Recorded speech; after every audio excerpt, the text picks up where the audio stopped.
السلام علیکم ویورز، میری ویڈیوز پسند آتی ہیں تو چینل کو سبسکرائب کرنا اور ویڈیوز کو لائک کرنا نہ بھولیں۔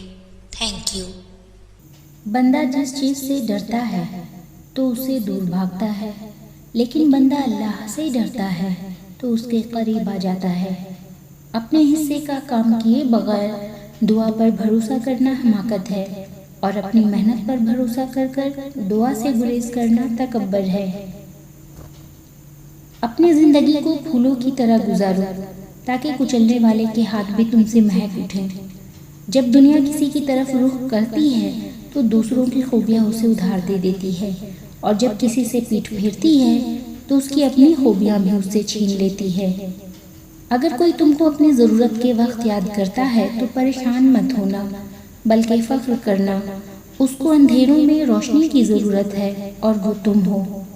اخلاص میں جب تک صدق اور صبر کی شمولیت نہ ہو اس وقت تک اخلاص مکمل نہیں ہو سکتا۔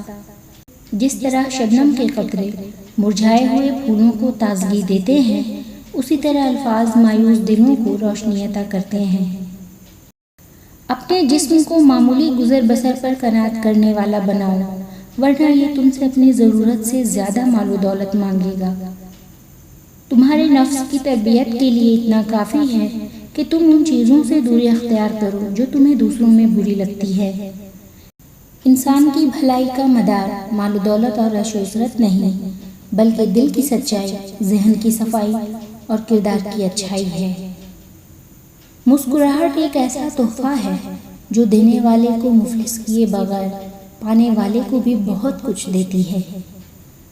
جسے یہ پسند ہو کہ اللہ تنگ دستی کے وقت اس کی دعا قبول کرے تو وہ خوشحالی میں دعا کی کثرت کرے۔ اس دن پر آنسو بہاؤ جو دن تم نے بغیر نیکی کیے گزار دیا۔ ظالموں کو معاف کر دینا مظلوموں پر ظلم ہے۔ جب یہ پتہ چلتا ہے کہ زندگی کیا ہے تو وہ بہت کم بچی ہوتی ہے۔ کسی دوسرے کی جانب انگلی اٹھانے سے پہلے یہ سوچ لو کہ باقی 4 انگلیوں کا رخ آپ کی جانب ہے۔ اگر آپ نے ہر حال میں خوش رہنے کا فن سیکھ لیا تو یقیناً آپ نے دنیا کا سب سے بڑا فن سیکھ لیا۔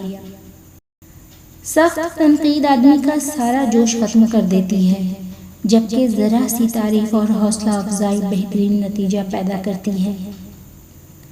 حقیقی سخاوت یہ ہے کہ مخلوق خدا کو تکلیف سے بچانے کے لیے خود تکلیف اٹھا لو۔ اصل طاقت برداشت کرنے میں ہوا کرتی ہے، انتقام لینے میں نہیں۔